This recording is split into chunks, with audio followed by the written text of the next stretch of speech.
Ternyata mereka menyatakan mau dukung Pak Prabowo dan seizin dan restu dari Pak Jokowi. Yang menentukan capres dan cawapres itu adalah partai politik dan koalisi partai politik. Saya bukan lurah, saya adalah Presiden Republik Indonesia. PAN dan Golkar mendukung Pak Prabowo. Apakah ada arahan Pak Presiden? Jadi sama sekali tidak ada arahan. Indikasi yang muncul itu membuat orang memiliki kesimpulan itu.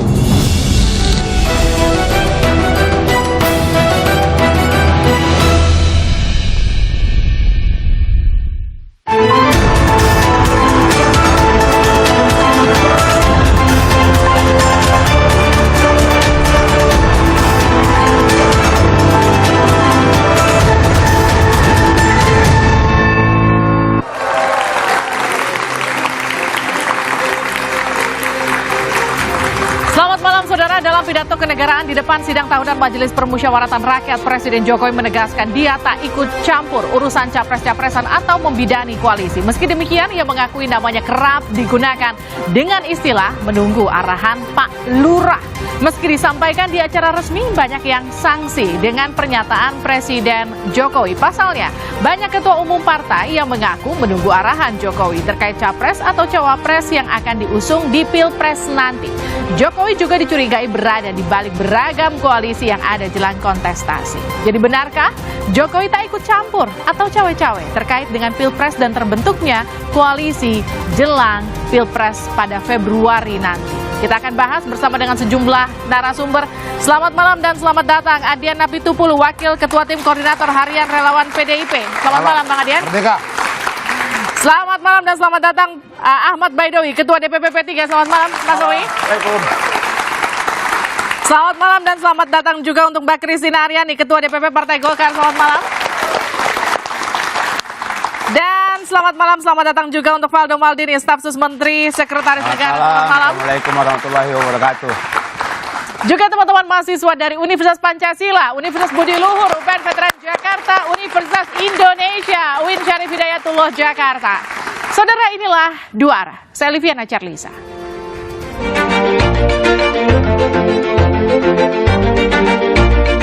Sedang tren ini di kalangan politisi dan parpol. Setiap ditanya capres dan cawapresnya, jawabannya belum ada arahan Pak Lurah. Belakangan saya tahu yang dimaksud Pak Lurah ternyata saya. Presiden Joko Widodo menjawab sejumlah tudingan yang dialamatkan pada dirinya. Jokowi juga menyinggung sejumlah isu jelang pemilu, mulai dari sebutan Pak Lurah hingga cawe-cawe koalisi partai di Pilpres nanti. Dan tidak tanggung-tanggung, itu dilakukannya di acara kenegaraan, yaitu sidang tahunan MPR. Saya bukan lurah, saya adalah Presiden Republik Indonesia. Saya tegaskan, saya ini bukan ketua umum parpol. Pernyataan Jokowi ini tidak hanya memantik polemik, tapi juga memancing beragam penafsiran. Ini yang penting pesannya, bahwa beliau seorang negarawan, seorang demokrat yang tidak terlibat intervensi supaya partai ini masuk koalisi ini. Jadi tuduhan-tuduhan yang tidak benar kepada Presiden terbantahkan sudah. Sementara bagi koalisi partai di luar pemerintahan, bantahan Jokowi masih harus dibuktikan. Apalagi proses menuju kontestasi politik 2024 masih bergulir hingga saat ini. Betul atau tidak betul itu kembali kepada kejujuran Presiden. Tetapi indikasi yang muncul itu membuat orang memiliki kesimpulan itu. Bantahan Jokowi terkait cawe-cawe urusan koalisi capres dan cawapres wajar untuk dicermati. Pasalnya, Jokowi pernah menyebut kalau dirinya akan cawe-cawe dalam pemilu demi kepentingan bangsa dan negara. Meski demikian, tudingan Presiden cawe-cawe jelang kontestasi Pilpres memang tidak bisa dihindari. Yang teranyar, terkait bergabungnya Golkar dan PAN di Koalisi Kebangkitan Indonesia Raya. Banyak yang menduga ini juga tidak lepas dari campur tangan Jokowi. Tanda-tanda bergabungnya Golkar dan PAN sebenarnya bisa jadi sudah terlihat pada waktu acara silaturahmi Ramadan PAN April lalu. Jadi kita merasa ada frekuensi yang sama ya, ada kecocokan, dan kalau dilihat pimpinan partai kita sudah masuk ya dengan Pak Caimin, kita masuk timnya Pak Jokowi sebetulnya sekarang. Nah, sementara itu, saat kedekatan Jokowi dan Prabowo kian tidak terbantahkan, kabar ketidakharmonisan Jokowi dengan PDI Perjuangan justru muncul ke permukaan.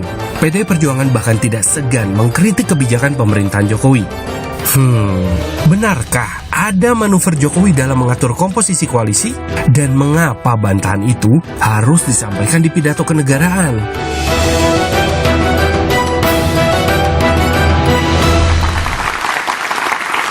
Kita juga kehadiran panelis malam hari ini Adi Praitno, Direktur Eksekutif Parameter Politik Indonesia. Selamat malam Mas Adi. Selamat malam Vivi, selamat malam semuanya. Yang kita bahas malam hari ini Jokowi, saya bukan lurah kalau kata Pak Jokowi. Pertanyaan pertama ke Mas Adi, Anda percaya Pak Jokowi tidak ikut campur dalam komposisi koalisi di Pilpres nanti? Saya termasuk yang tidak percaya. Kenapa gitu?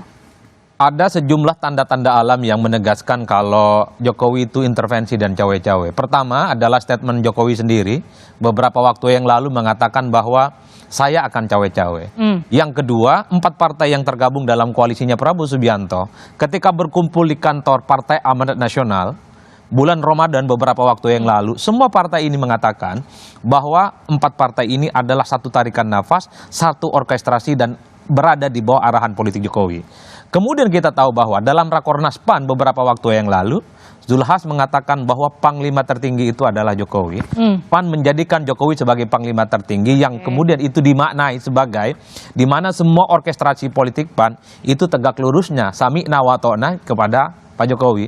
Yang sering juga selalu dikatakan oleh Bung Paldo dan kawan-kawan PSI, ini adalah partai politik yang tegak lurus dengan istana.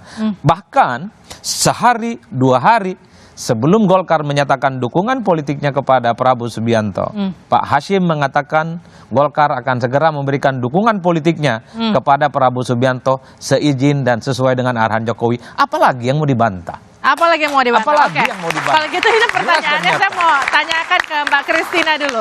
Betul dukungan Golkar ke Prabowo itu atas arahan Jokowi? Jadi pertama-tama kita mesti ini dulu ya, kami ini partai yang independen. Jadi kami bisa memutuskan sendiri, punya kewenangan untuk memutuskan sendiri. Presiden juga sudah sampaikan itu kemarin kan, beliau bukan ketua parpol dan beliau tidak dalam posisi untuk memutuskan untuk parpol-parpol lain. Cuman yang tidak bisa dipisahkan memang kita ini ada dalam koalisi. Kita ini ada dalam tim Pak Jokowi sudah cukup lama gitu. Pak Erlangga merupakan Menteri Perekonomian dan beliau terlibat aktif membantu Presiden dalam kebijakan-kebijakan perekonomian. Dan posisi partai kami memang ingin melihat keberlanjutan. Dari segala program baik yang memang sudah berjalan saat ini, kami ingin melihat ada keberlanjutan. Terkait dengan kenapa kami bergabung ke situ, itu memang suatu keputusan yang dibuat oleh Ketua Umum yang memang kami memberikan melalui Munas ya, ada amanat, ada mandat penuh pada Ketua Umum untuk memilih capres, menentukan cawapres dan juga arah koalisi.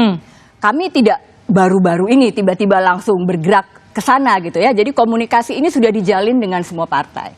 PDIP adalah partai sahabat juga, demikian juga dengan partai-partai yang lain. Ini semua juga sudah berada dalam platform yang sama bersama Pak Jokowi untuk ya ke arah pembangunan selatan. Tapi bukannya KIB itu juga dulu arahannya Pak Jokowi? Gimana? Bukankah KIB itu juga dulu arahannya Pak Jokowi? Ya, jadi memang kita mencermati ya keadaan yang ada, lalu perkembangan yang ada. Ini kan selalu dinamis, Mbak. Jadi hari ini mungkin kita pikir inilah yang terbaik, tapi kemudian dengan perkembangan yang ada, kayak kemarin apa yang disampaikan oleh Pak Erlangga, kita ini sekarang ada di persimpangan, kita ada di crossroad gitu ya. Jadi ini harus dimaknai dengan sangat hati-hati kemana.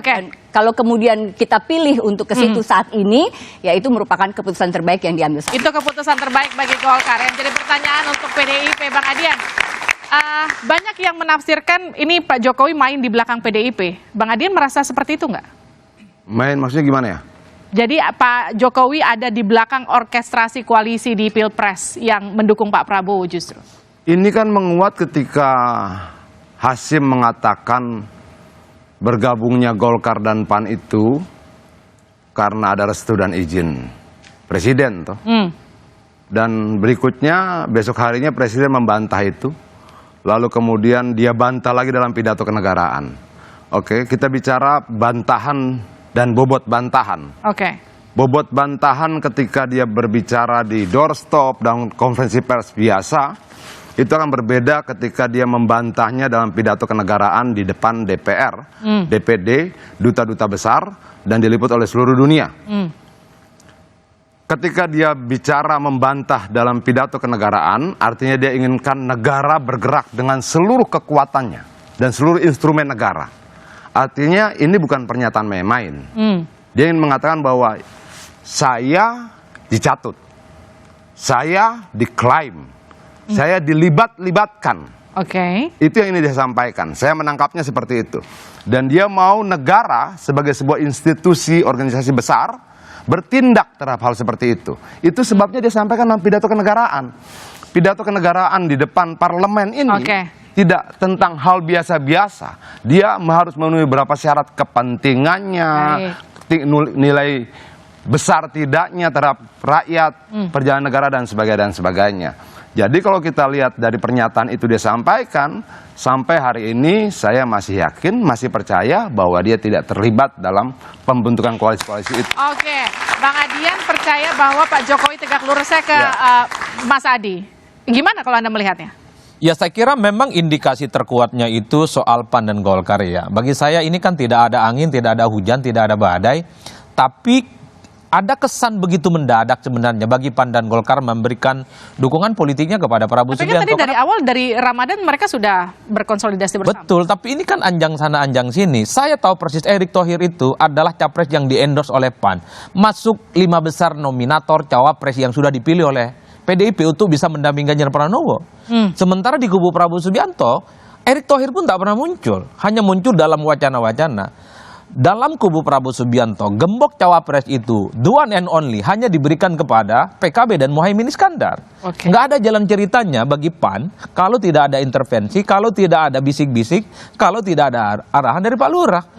Ini sama artinya Erick Thohir menghilangkan satu kemewahan, satu kakinya untuk menjadi pendamping Ganjar. Tiba-tiba pindah ke koalisinya Prabowo yang tidak jelas. Enak dong P3 dapat golden ticket sebenarnya. Betul, itu yang kemudian membuat saya turut meyakini jangan-jangan memang ketika pindah tak ada di situ nama Erick Thohir selain Gus Muhaimin, pasti ada garansi di situ. Satu-satunya garansi yang bisa mengamankan Erick Thohir berpasangan dengan Prabowo, siapa lagi kalau bukan Pak Lurah? Kan ini pembicaraan umumnya. Begitupun dengan Golkar, Lili. Begitupun dengan Golkar, sampai hari ini tidak ada keputusan yang mencabut hasil Munas Golkar 4 tahun yang lalu. Di mana di situ amanat dan mandat capres itu kepada Pak Erlangga Hartarto. Mana tuh Mbak Kristina? Kan itu yang kemudian kita tangkap dari jauh. Ini tidak lahir dalam ruang hampa. Bukan, itu kita harus luruskan dulu. Jadi amanat Munas itu memberikan amanat kepada Ketua Umum, mandat kepada Ketua Umum untuk menentukan capres, cawapres, dan juga arah koalisi. Dengan berjalannya waktu, kami punya mekanisme Rapimnas yang itu kemudian diterjemahkan bahwa Pak Erlangga lah capres yang dikehendaki oleh seluruh kader Golkar. Tapi kalau kita mau tarik lagi ke Munas, amanat Munas, narasinya seperti itu, Mas. Jadi bukan dari Munas, itu dari Rapimnas. Kalau kita lihat di Munas ya tepat. Apa yang kita berikan yaitu untuk menentukan capres, arah koalisi dan juga cawapres. Which is apa yang dikerjakan oleh Pak Erlangga. Baik, saya ke Mas Owi. Mas Owi, kalau artinya gini, dengan bergabungnya Golkar dan juga PAN ke timnya Pak Prabowo, artinya P3 hanya tinggal berdua dengan PDIP. Itu jadi golden ticket kah buat Sandiaga Uno? Ya, kalau bicara prinsip ekonomi, sepertinya begitu. Karena semakin banyak barang itu harganya makin murah. Barangnya makin langka biasanya mahal. Itu kalau prinsip ekonomi. Tapi ini politik. Tentu politik ada hitung-hitungannya. Hari ini koalisi parlemen yang terkait dengan Pilpres 2024 itu komposisi 2-3-4. Tapi bukan merek rokok ya. 2 itu di Pak Ganjar, 3 di Pak Anies, 4-nya di Pak Prabowo. Nah, kami dengan PDI Perjuangan sampai sejauh ini terus berkomunikasi bagaimana memenangkan Pak Ganjar dalam pemilu 2024 nanti. Sambil lalu kita sampaikan bahwa hasil Rapimnas P3 merekomendasikan Pak Sandiaga Uno sebagai bakal calon wakil presidennya Pak Ganjar Pranowo. Baik. Tentu komunikasi itu terus berjalan sampai hari ini gitu. Dan apakah kemudian nanti Pak Sandi, ya kalau kami harapan dari P3 mudah-mudahan seperti itu. Tetapi dalam menentukan calon wakil presiden tentunya para ketua umum akan berembuk. Karena melengkapi calon presiden itu tidak hanya bisa dilihat dari satu sudut pandang, tetapi dari berbagai aspek yang memungkinkan pasangan yang kita usung itu bisa memenangkan Baik, kontestasi. tapi kalau P3 sendiri melihatnya gini, dengan bergabungnya PAN dan juga Golkar ke timnya Pak Prabowo, apakah kemudian itu jadi satu keuntungan buat P3 atau justru sayang karena cuma tinggal berdua dengan PDIP? Ya, politik itu sebenarnya ketika maju pilpres itu yang terpenting adalah tiket pencalonan presiden, calon presiden dan wakil presiden. Oke. Selebihnya adalah bagaimana kinerja dari tim pemenangan dan juga pasangan calon. Karena yang menentukan adalah rakyat. Jadi kemenangan sebuah calon presiden, seorang calon presiden dan seorang calon wakil presiden itu bukan ditentukan oleh besar kecilnya partai politik, tapi bagaimana bisa meyakinkan publik untuk memilihnya pada 14 Februari 2024 mendatang. Oke, saya ke Mas Adi sebelum saya ke Mas Faldo. Mas Adi, kalau kita lihat gini, ini kan agak unik karena biasanya kalau jelang habisnya masa pemerintahan, biasanya presiden itu sibuk untuk memberikan satu legacy yang luar biasa buat negaranya. Tapi kali ini justru tudingan politik justru kenceng ke Pak Jokowi. Kalau Anda melihatnya ini justru keuntungan atau kerugian bagi Pak Jokowi? Ya, saya kira memang Pak Jokowi itu mesti melihat success story yang ditinggalkan oleh Pak B.J. Habibie ya. Jadi setelah jadi presiden tidak terlampau berpikir siapa yang akan jadi presiden setelahnya. Akibatnya dari itu semua Pak Habibie sampai sekarang itu disanjung puji dan harumnya cukup luar biasa. Beda dengan apa yang terjadi dengan Pak Jokowi. Bukan hanya soal cawe-cawe, tapi yang paling mengerikan itu soal potensial akan pisah jalan dengan PDIP. Bagi saya, Pak Jokowi ini cukup sudah misalnya bersitegang dengan Pak Surya Paloh. Ini kan sohibnya yang terbangun dalam koalisi 2014 yang lalu. Cukup sudah bersitegang dengan Anies Baswedan. Yang mantan menterinya, jangan lagi lah sayang gitu. Kalau ditambah harus bersitegang dengan PDIP, di mana partai ini tempat Pak Jokowi sejak kecil dalam belajar politik, karir politiknya, kemudian tumbuh besar bersama hingga jadi presiden saat ini. Bagi saya Pak Jokowi cukup jadi negarawan. Siapapun yang jadi presiden, the next di 2024 adalah mereka yang harus dipastikan untuk melanjutkan semua hal yang sudah dilakukan oleh Pak Jokowi.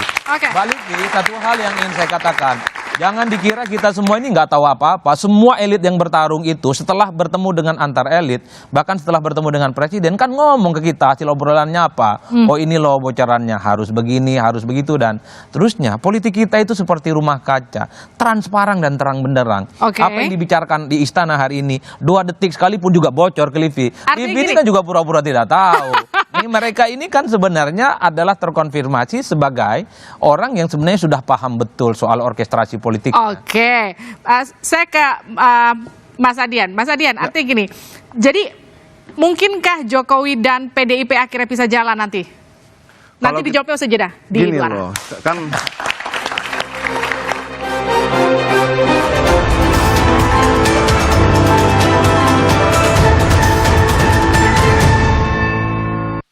PD Perjuangan ini memiliki program merawat Pertiwi. Maka kami mengapa memberikan suatu catatan yang sangat kuat terkait dengan upaya yang telah dilakukan oleh Presiden Jokowi untuk membangun food estate, tetapi di prakteknya di dalam kebijakan itu ternyata disalahgunakan dan kemudian hutan-hutan malah justru ditebang habis dan food estate-nya tidak terbangun dengan baik. Itu merupakan bagian dari suatu kejahatan terhadap lingkungan. Dan inilah yang harus kita rawat dengan sebaik-baiknya, bahwa politik itu merawat Pertiwi, politik itu merawat kehidupan. Untuk itu mari kita cari pemimpin yang betul-betul punya track record di dalam merawat Pertiwi, di dalam merawat kehidupan. Kita kembali lagi di dua arah. Saya ke Bang Adian. Bang Adian, tadi pernyataannya Bang Hasto itu sekali mendayung 2 pulau terlewati. Pak Jokowi dan juga Pak Prabowo kena gebuk sekalian dengan pernyataan itu. Ya, saya mau jawab pertanyaan sebelum kita. Ini tadi ya.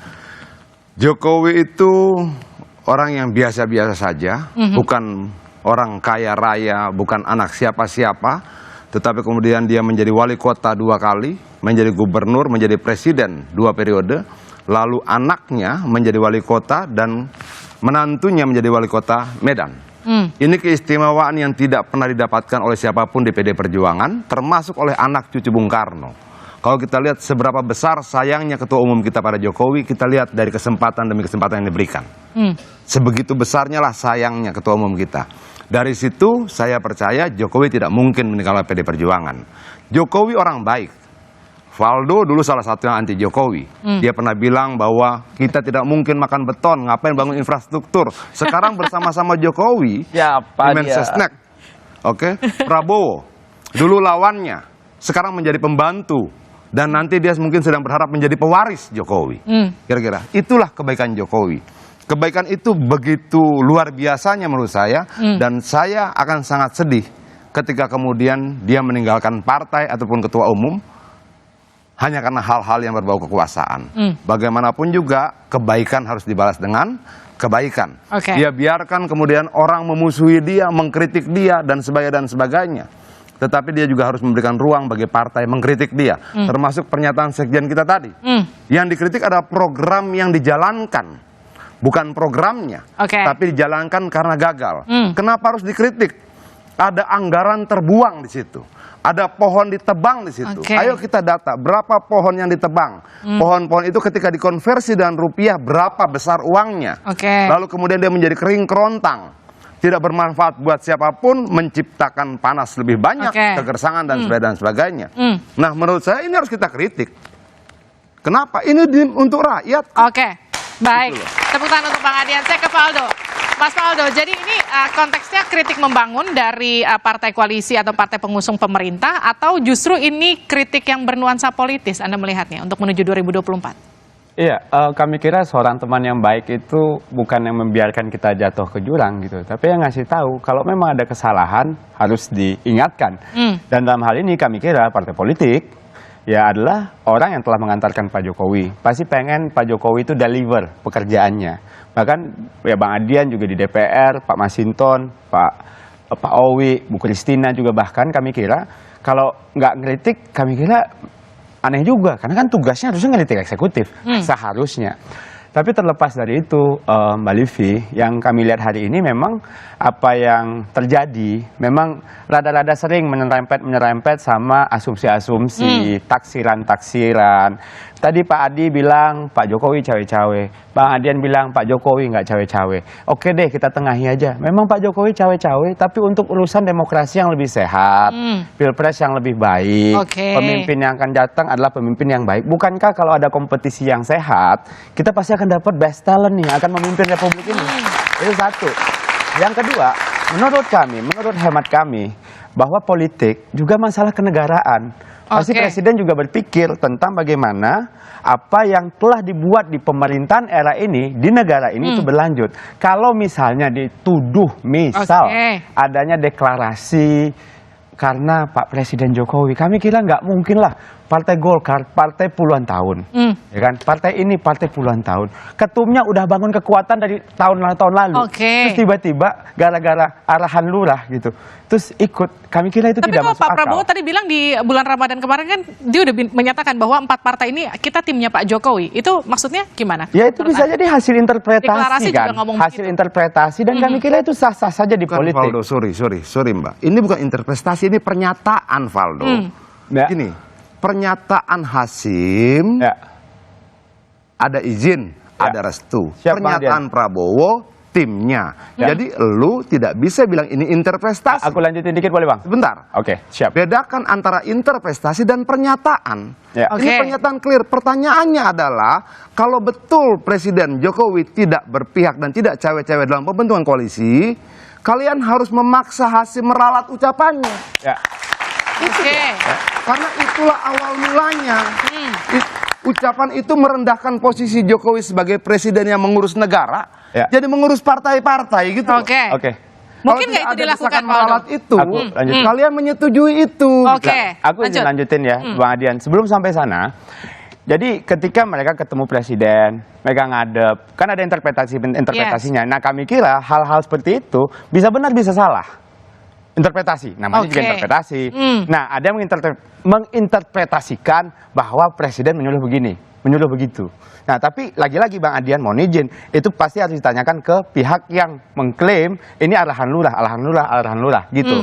Jadi sekali lagi, saya pengen menyatakan bahwa masalah politik ini juga masalah kenegaraan. Concern presiden adalah best talent yang akan terpilih. Sampai situ aja, cukup. Berbeda, maaf Mbak ya, begini ya. Kalau kalian yakin presiden tidak ikut campur dan dia sudah bicara di forum kenegaraan, Kenapa kalian tidak mendesak agar seluruh pernyataan-pernyataan izin lurah, restu lurah, izin presiden, restu presiden dicabut dan minta maaflah pada rakyat karena presiden sudah membantah. Mbak Kristina, perlu nggak kemudian itu diklarifikasi, Mbak Kristina? Jangan buat bingung rakyat, Valdo. Presiden tempat kamu berada sekarang bekerja di sana, ya sudah membantah itu dalam mekanisme ketatanegaraan kita. Pidato ketatanegaraan tertinggi di Republik ini, dia sudah bantah. Yang lain harus meralat itu. Meralat itu dan segala macam yang cara itu siapa yang Anda maksud, dan sebagai bagian dari kekuasaan kepresidenan, karena kalau lu di Mensesnek, lu harus memastikan itu diralat. Kalau tidak menjadi benar tuduhan itu. Bahkan kemudian pidato kenegaraan itu menjadi tidak ada harganya ketika tidak ada upaya meralat itu. Ini pidato kenegaraan, bukan konferensi pers biasa, bukan doorstop, bukan pernyataan di pinggir jalan, bukan. Ini pidato kenegaraan. Pidato kenegaraan harus dilaksanakan. Siap. Saya ke Mbak Kristina. Saya lanjutin dikit. Boleh. Ya, makasih Bang Adian masukannya. Kita akan lakukan. Thank you. Mbak Kristina, perlu nggak kemudian Golkar melakukan itu, meralat pernyataan bahwa memang ini ada upaya mendompleng Jokowi dalam koalisinya Pak Prabowo? Enggak ya, karena kita tidak pernah mengeluarkan pernyataan ini atas atas desakan siapa atau atas instruksi siapa. Kami tidak pernah mengeluarkan pernyataan seperti itu. Yang kami tahu, yang kami pahami ya kita ingin ada keberlanjutan. Pak Erlangga memang tim di dalam situ, beliau diberikan kebebasan untuk menjalin komunikasi dengan semua partai. Dan kalau akhirnya hitung-hitungan menurut beliau yang terbaik saat ini adalah seperti itu, kami tidak ada masalah. Kami tidak perlu kritik dan kami tidak perlu berbicara untuk orang lain. Tapi gini. Bisa saya tambahkan, Mbak, sebentar. Begini. Memang tidak. Tapi pernyataan bahwa ini restu dan izin Jokowi disampaikan sebelum terjadinya deklarasi bersama. Sadar tidak bahwa pernyataan itu menempatkan Golkar subordinat dari presiden. Tidak menjadi partai yang independen. Tidak menjadi partai yang bermartabat dan berdaulat atas keputusan anggotanya. Kenapa harus diralat? Kenapa harus ditolak pernyataan bahwa atas izin dan atas restu itu? Untuk menunjukkan bahwa kalian adalah partai yang berdaulat, partai yang bermartabat, partai yang kemudian menghormati hak-hak anggota yang sudah diputuskan dalam mekanisme internal partai kalian. Kita harus bantah sama-sama klaim-klaim itu untuk partai masing-masing dan untuk Jokowi sebagai presiden. Kalau kita tidak berjuang membantah klaim-klaim itu, kita rendahkan martabat presiden. Mbak Kristina silakan. Enggak, saya tidak melihatnya seperti itu. Dan again kita di sini punya pandangan yang berbeda ya. Mas Adi punya pandangan berbeda, Mas Adian punya yang berbeda, Valdo punya berbeda, tidak masalah. Tapi posisi kami saat ini seperti yang saya sampaikan tadi, kami sudah berikan kebebasan ketua umum. Pak Presiden sudah membantah itu dalam itu, ya bagi saya clear, bagi kami itu clear. Tidak ada lagi yang kita tidak harus kayak misalnya tadi ada dibilang katanya Pak Hashim, itu bukan dalam wewenang atau domain kami untuk meralat atau untuk mempertanyakan apa yang disampaikan oleh teman dari partai lain. Tapi sejauh ini apa yang kami lihat baik-baik saja. Pak Erlangga melakukan apa yang memang kita berikan mandat untuk bisa lakukan. Jadi saya tidak melihat ada masalah. Mas Adi, perlu nggak partai-partai kemudian meralat pernyataan dari Pak Hashim dan juga Pak Prabowo untuk kemudian mengkelirkan masalah bahwa tidak ada endorsement dari Jokowi sebetulnya? Tapi nanti usai jeda di dua.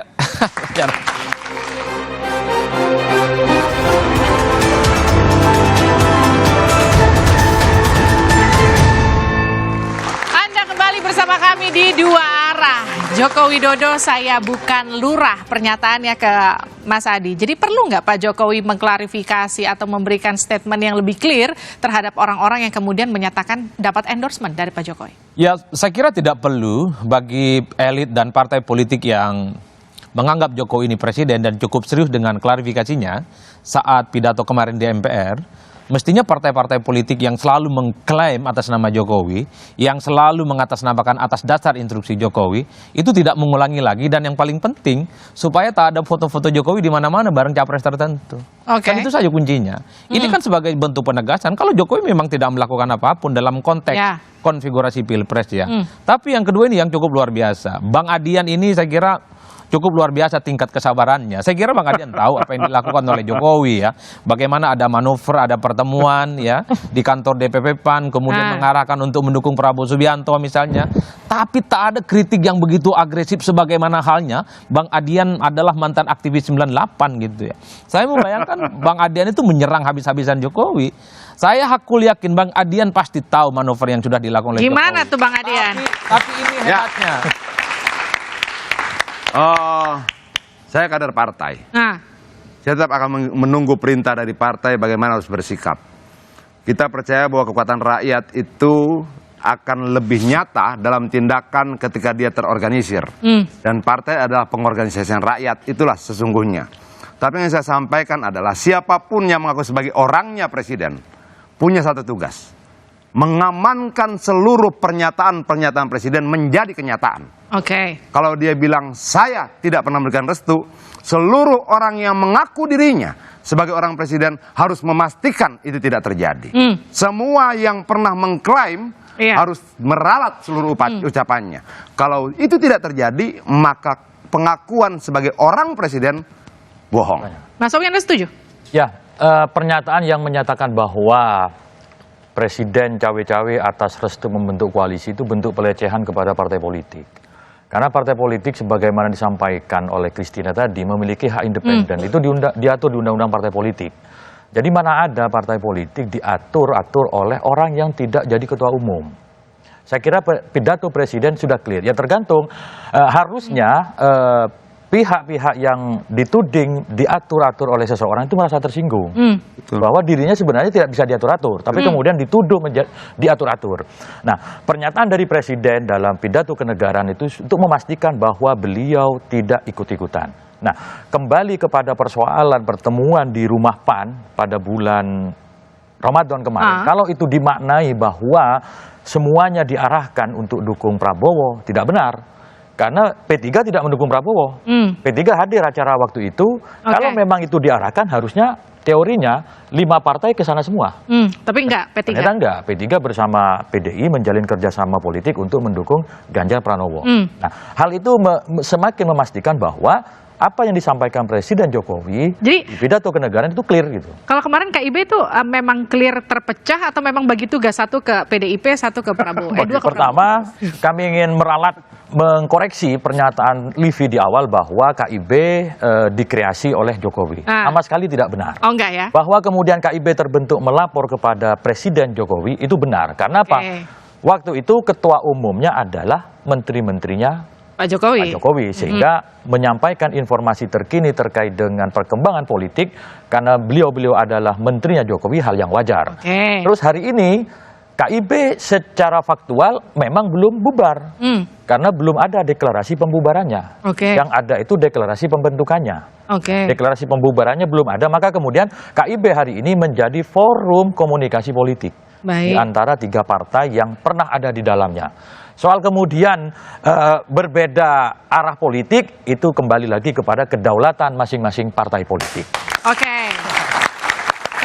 Saya ke Mbak Christina. Mbak Christina, kalau dikatakan gini, koalisinya Pak Prabowo kan selama ini dianggap dapat endorsement dari Pak Jokowi. Dengan bergabungnya Golkar ke sana, merasa nggak juga jadi ikut tertuduh dapat endorsement dari Pak Jokowi? Nggak juga sih Mbak ya, karena kan tadi kita bilang ada hitung-hitungannya, situasinya dinamis, kami selalu harus mencermati arahnya kemana, seperti apa keadaan, masyarakat maunya bagaimana, itu semua pasti kan diambil sebagai konsiderasi oleh partai kami. Tadi Mas Badowi juga angkat gitu kan, memang awalnya ada KIB, tapi kemudian P3 memilih untuk jalan duluan gitu. Tapi forum ini kan tidak mati gitu. Forum ini masih ada untuk berkomunikasi. Jadi sebetulnya kalau kita lihat dari situ masih ada kemungkinan-kemungkinan lain. Itu tidak bisa dinafikan juga gitu ya. Tapi saat ini situasinya seperti itu, kami tidak dalam posisi untuk kemudian membela diri atas pernyataan orang lain, sama sekali tidak. Itu bukan domain kami. Dan kita lihat saja perkembangannya ke depannya seperti apa. Mungkin dari apa yang dideklarasikan kemarin ini akan ada suatu solusi yang baik. Tentunya partai kami sangat berkepentingan ya, sangat menginginkan agar Pak Erlangga Hartarto bisa jadi cawapres dari koalisi ini. Partai besar, beliau sangat berpengalaman. Kalau soal ekonomi kita bahas sudah tidak ada keraguan lagi bahwa beliau mengawal ikut membantu Pak Jokowi selama masa-masa sulit ini sehingga akhirnya Indonesia pertumbuhan ekonominya juga bisa terus baik seperti ini. Saya ke Mas Adi. Mas Adi, kenapa Anda ketawa?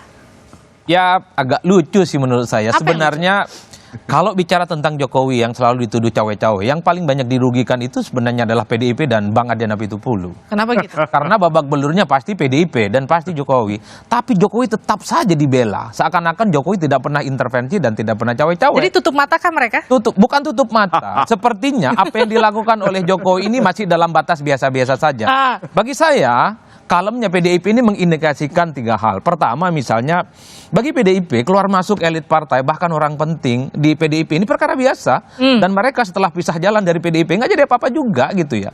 Yang kedua, Bang Adian dan PDIP ingin tunjukkan kepada orang bahwa PDIP ini sangat terbiasa berhadapan-hadapan dengan kekuasaan. Jangankan dengan Pak Jokowi, Orde Baru saja dilawan. Puasa 10 tahun ketika SBY. Tapi masa ngelawan anak sendiri kan lucu. Nah itu artinya apa? Bagi PDIP, sekeras apapun misalnya, sehebat apapun manuver politik yang dilakukan oleh Jokowi hari ini, pasti Jokowi itu tahu persis arah pulang balik ke partai besarnya. Benar itu gitu, PDIP, Bang Adian? bukan ke yang lain. Nah itu yang membuat Bang Adian itu masih berkabar dan Begini ya Mbak ya, saya bangga jadi kader PDI Perjuangan. Saya bangga menjadi kader dari sebuah partai yang sudah teruji. Hinaan apa yang belum pernah didapatkan PDI Perjuangan? Segala macam hinaan, caci maki. Kantor kita pernah diserbu, teman-teman kita meninggal dan sebagainya. Menjadi bagian dari partai dengan sejarah seperti ini adalah kebanggaan besar buat saya. Saya punya ketua umum perempuan yang luar biasa, memenangkan partai ini berkali-kali bersama-sama dengan kader-kadernya yang lain. Dan kembali saya katakan bahwa saya bangga punya ketua umum seperti itu. Karena kita berorganisasi terpimpin, saya akan menunggu perintah ketua umum kami. Bagaimana bersikap? Selama belum ada perintah itu, artinya kita masih memegang perintah yang awal. Jaga Jokowi. Artinya dan sampai hari ini, perintah itu tidak berubah. Artinya jaga Jokowi, baik. jaga Jokowi, jaga Jokowi. Artinya betul dong, kalau tadi kita pakai istilah PDIP sebetulnya tutup mata sekarang, karena memang belum ada instruksi, jadi tutup mata aja dulu. Bukan tutup mata, kita masih melihat bahwa Jokowi adalah orang baik, yang tidak akan pernah melupakan asal-usulnya. Jokowi bukan maling kundang, Jokowi bukan anak durhaka. Kita masih punya keyakinan seperti itu. Dan salahkah punya keyakinan bahwa kita memiliki kader yang terbaik?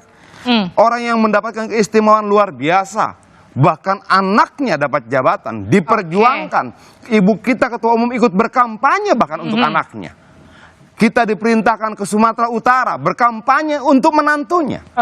Apakah mungkin ada orang yang mau mengkhianati kebaikan ketua umum kami yang seperti itu?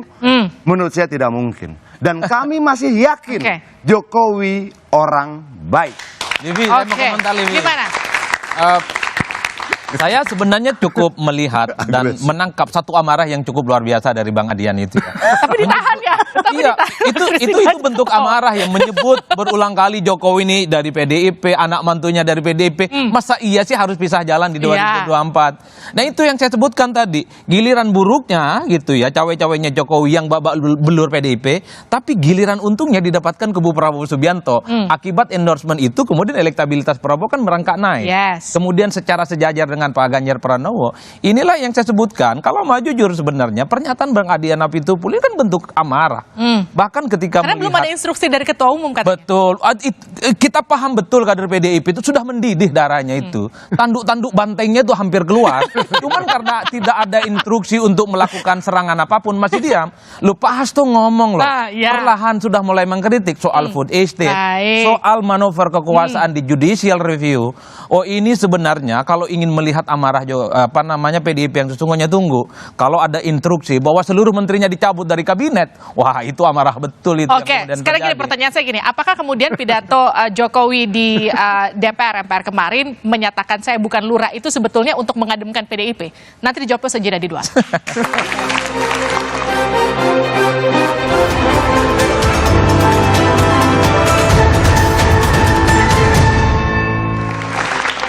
Anda kembali bersama kami di 2 arah. Jokowi, saya bukan lurah. Saya ke Mas Adi. Jadi pernyataan saya bukan lurah ini untuk ngadem-ngademin PDIP kah? Atau gimana Anda membacanya? Ya saya kira bisa bersayap ya statementnya Pak Jokowi. Satu sisi sebenarnya ingin menegaskan bahwa selama ini Pak Jokowi tidak pernah mengintervensi apapun. Jadi kalau ada partai politik, ketum-ketum partai dan elit selalu membawa Jokowi, mempaten-patenkan Jokowi, itu tidak ada kaitannya, itu hanya klaim. Nah, ketika Jokowi bicara begini, mestinya partai-partai yang selalu mengklaim atas nama Jokowi, tegak lurus ke Jokowi soal konfigurasi politik, mestinya malu dan minta maaf kepada publik bahwa itu hanya sebatas pencatutan nama ya. Betul. Tapi yang kedua, Livi, jangan-jangan ini sebagai bentuk penegasan bahwa Jokowi memang cawe-cawe gitu loh, Pak. Ini Jokowi orang Jawa seringkali memang cukup pandai menyimpan perasaan yang sesungguhnya bahwa orkestrasi politik yang saat ini terjadi di luar PDIP tentu saja, di luar poros perubahan tentu saja, ada peran dan perintah Jokowi di sana. Dan ini transparan dan terang benderang tanda-tandanya. Oke, Valdo, bagaimana Istana memastikan kalau Jokowi nggak cawe-cawe di Pilpres nanti? Ya, saya kira opsi kedua dari Mas Hadi tadi udahlah. Sering sekali presiden dituduh cawe-cawe di sini, cawe-cawe di sana. Tapi cawe-cawe enggak? Dituduh begini, dituduh begitu. Pada faktanya kan semua tuduhan itu terbantahkan. Nah, hari ini setelah tuduhan-tuduhan muncul lagi model klaim.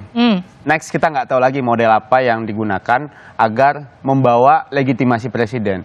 Kadang-kadang Mbak Livi duduk di satu ruangan, semuanya ngomong arahan lurah, dan isinya beda-beda semua. Nah, menurut saya hari ini, ya tentu kami akan bekerja keras. Terima kasih sekali lagi Bang Adian atas masukannya kepada kami hari ini. Tentu kita akan coba kerja keras untuk memastikan bahwa memang politik masalah kenegaraan. Memang juga partai politik punya domain sendiri untuk menentukan bagaimana caranya mereka menentukan pilihan.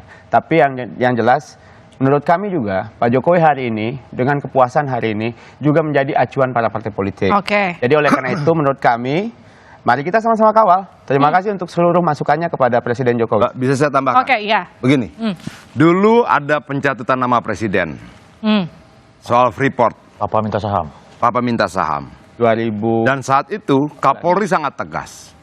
Itu pelanggaran pidana. Ada ancaman 3 pasal pidananya. Ketika presiden merasa namanya dicatut, dia tidak bicara dalam pidato kenegaraan. Dia cuma merasa namanya dicatut. Seluruh instrumen negara bergerak. Sekarang dia pidato dalam pidato kenegaraan dan instrumen negara yang lain tidak bergerak. Kalau menurut saya ada yang salah dalam kekuasaan dia sehingga kata-katanya tidak mampu menggerakkan instrumen negara ini.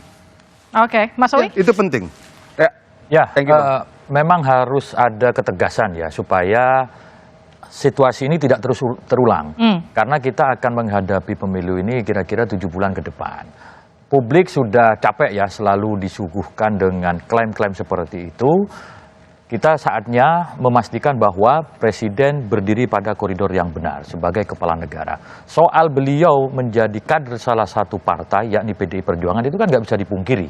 Itu hal yang lain. Tetapi dalam posisi beliau sebagai kepala negara, harus clear, harus netral, memastikan bahwa keberlangsungan demokrasi ini berjalan sesuai dengan koridornya. Itu yang kami harapkan. Dan itu sudah dibuktikan, dan saya terima kasih, apresiasi Valdo, tinggal tunggu tindak lanjutnya, pelaksananya dari lingkaran Binagraha untuk memastikan bahwa kita Presiden Jokowi itu tidak cawe-cawe dan tidak mengatur-ngatur koalisi. Kalau memang gini, selama ini kan Pak Prabowo elektabilitasnya dianggap naik karena dapat endorsement dari Pak Jokowi. Kalau Anda, Mbak Kristina yang sekarang ada di koalisinya Pak Prabowo, ketika kemudian ada clear statement yang kemudian menyatakan endorsement itu kira-kira memang tidak pernah ada, merasa dirugikan nggak? Jadi intinya saya ingin kembali menegaskan bahwa Partai Golkar independen dalam membuat keputusannya. Soal bantahan di sidang tahunan tadi juga sudah jelas, Presiden sudah memberikan. Mas Badawi sendiri juga tadi memberikan satu bantahan, ada satu pertemuan yang memang kalau ada arahan di situ pastinya P3 juga ikut, tapi ternyata tidak. Jadi saya rasa sudah cukup clear soal bantahan-bantahan itu. Tentunya kami berkepentingan untuk melanjutkan program-program yang sudah berjalan. 82% tingkat kepuasan itu bukan sesuatu yang kecil ya Mbak ya. Jadi kami berkepentingan untuk melanjutkan itu. Dan dalam konteks itulah kami mencari kerangka politik yang paling tepat. Ini sesuatu yang sangat amat bisa dimengerti dalam politik. Baik, Mas Adi terakhir. Memastikan yang akan keluar terakhir dari Pak Jokowi itu betul-betul adalah legacy, bukan kontestasi cawe-cawe. Ya, saya kira Pak Jokowi paham betul bagaimana cara menata kepentingan politiknya jelang akhir kekuasaannya. Cuman satu hal yang ingin saya tangkap, Mestinya di akhir kekuasaan politiknya Pak Jokowi itu mengurangi resistensi dan musuh-musuh politik yang lain. Cukup sudah dengan Pak Surya Paloh, cukup sudah dengan Anies. Jangan lagi ditambah permusuhan politiknya gara-gara begitu, hanya karena beda pilihan politik dengan PDIP. Orang sudah tahu endorsement Jokowi itu kepada Prabowo Subianto proporsinya jauh lebih besar ketimbang Pak Ganjar Pranowo. Itu yang saya sebutkan tadi, bahwa Pak Ngadian itu marah betul, mendidih, nggak mungkin Pak Jokowi itu durhaka. Pakai logika sebaliknya, itu yang sebenarnya terjadi sebenarnya. Bahwa janganlah gitu Jokowi yang besar dan tumbuh bersama PDIP, jangan di akhir kekuasaannya justru hanya karena persoalan Pilpres 2024, hanya karena persoalan kepentingan politik elektoral akan pisah jalan dengan PDIP. Apapun yang terjadi, Jokowi itu adalah kader PDIP. Kan kira-kira begitu jalan ceritanya. Saudara, cawe-cawe atau keterlibatan Presiden Jokowi dalam menentukan sosok yang akan ikut kontestasi memang harus dibuktikan. Juga tudingan bahwa Jokowi ikut menginisiasi berbagai koalisi. Meski demikian, sebagai kepala negara dan kepala pemerintahan, Presiden Jokowi harusnya menahan diri untuk tidak menunjukkan kedekatan dan berlebihan dengan orang yang akan berlaga di Pilpres tahun depan. Sebagai Presiden, Jokowi juga harus menempatkan diri sesuai jabatan dan juga posisi bagi semua partai politik yang akan ikut kontestasi. Ini dilakukan agar tak ada lagi tudingan bahwa ia menginisiasi berbagai koalisi. Jika ini dilakukan, Presiden tak perlu repot menangkis semua tudingan. Apalagi melakukannya dalam sidang tahunan melalui pidato kenegaraan. Saya Livina Charlisa, tetap saksikan Kompas TV untuk mengupdate informasi seputar pemilu hanya di Kompas TV, independen terpercaya. Sampai jumpa.